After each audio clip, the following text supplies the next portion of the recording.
Growing up with parents who didn't want to be parents is not it's not for the faint of heart. And even in my adulthood, they don't want to be parents. So like my biological father, this is just to explain a little bit of like how some of us like in the quote unquote suburbs might end up like this explains like how we get our Harley Quinns, you know what I'm saying? So my father was conventionally attractive back in the day, and he was also, I think, a bit of a womanizer. By the time he was 23 and got pregnant with me, he had already had this. I was his third kid. I think he denied his first. 5 kids, 5 different moms, and he don't have a good relationship with any of them. But he's attractive, or was, right?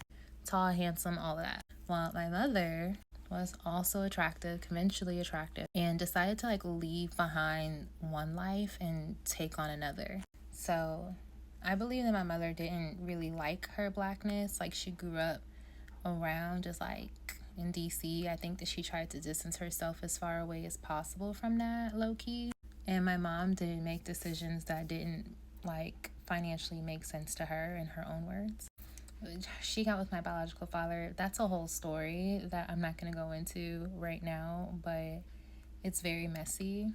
Anyways, she never wanted to have kids. She made that very much known throughout my childhood and adulthood. She never wanted to be a mother, and she definitely didn't want a girl. She's not a girl's girl. So growing up with that kind of environment, she also like made sure that she was around nice things. So I grew up around what she wanted herself to be around. So like people with titles, she, you know, tried to like raise me to believe the same things that she did, but ultimately like how you were, like the level that you were in society, how much money you make, how your life looks, all those kind of things are really important to her. So I grew up in an environment that reflected that.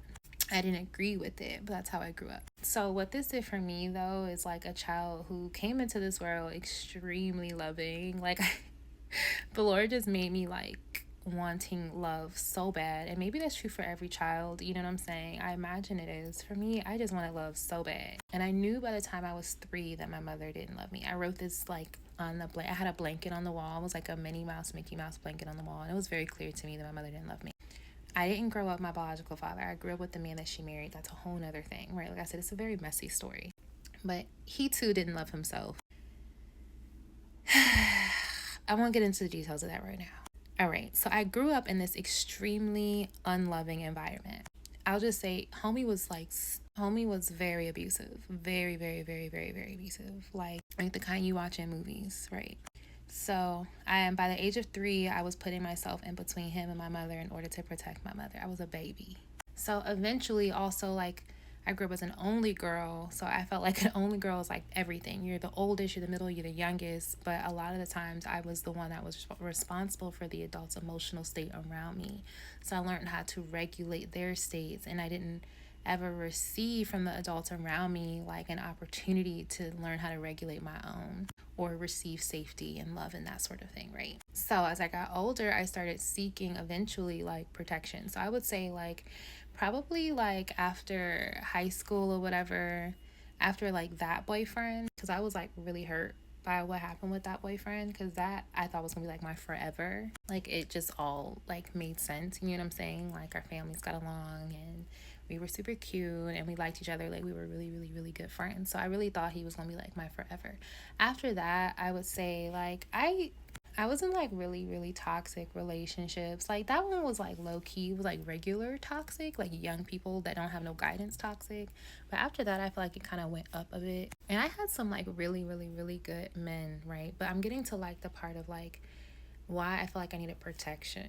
So I was like a fighter. I have been protecting and fighting like all my life, right? So I got to the point where I wanted that same thing. So like how you get like a Harley Quinn type situation where it's like this beautiful girl, she's very intelligent, she's very smart, she's also emotionally intelligent, is likely because she's been through a lot of trauma. And somewhere along the way, like, and maybe multiple times along the way, like you'll meet someone who just wants to cover you and protect you.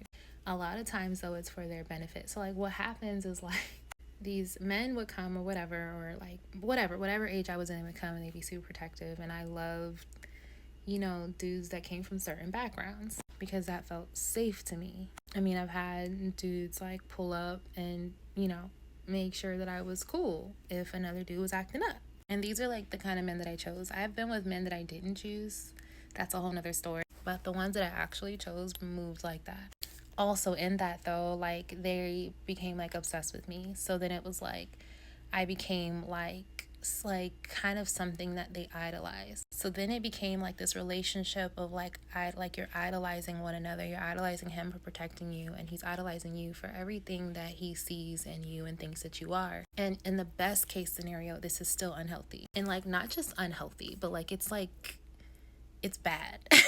You can't grow. You can't really have love like that. It can become codependent and all of that. So like yeah, I wasn't afraid of like certain types of dudes. I didn't have fear, right? I grew up again placing myself between two grown adults, one a full grown man at the age of 3. So I didn't have that kind of fear, you know what I'm saying?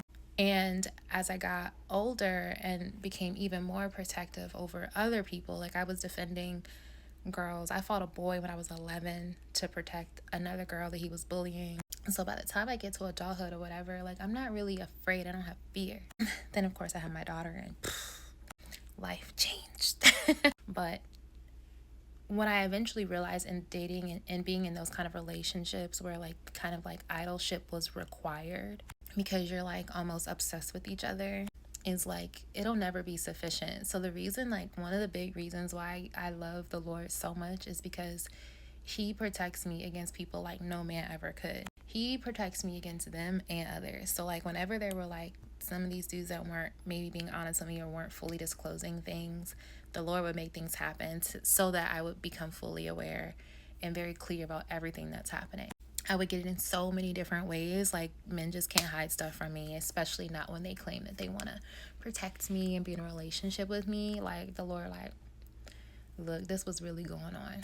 And like even better than that, like God sees things like long term, right? So like the Lord Jesus Christ, he sees things long term. So when the Holy Spirit is able to like speak into my spirit and guide me and protect me, he's doing so from like a lens of like forever and not like just right now. Men and human beings are literally not able to do that. Why it's so dope, just from like a practical, I guess, sense for me to have someone like that around is because in the like temporary sense, it can hurt for sure, like especially if you can't see something long term. But he's very just. He's very just. Like if you read about Jesus in Revelation, like he's not soft. Even if you read about Jesus in Matthew, like he's not soft. And not just because he was flipping tables, like because he had a long-term vision, you feel me? So like he gave all the love and all the patience and all of that, but he tracked every single thing. Like God's tracking every single thing that we do. So anybody that tries to like, any dude that tries to like mess me over, and I've seen it happen like quickly, like I've seen stuff happen in real time, like where dudes be like, dog, like God don't play about you. I've seen it in that sense, but I also see like in instances where like they really, really, really think they're winning. And the Lord sees my tears. He hears my cries. He sees all the things that's being done by various people. And he's going to come and collect because he's a just God. And I feel like no man can do that better than the Lord.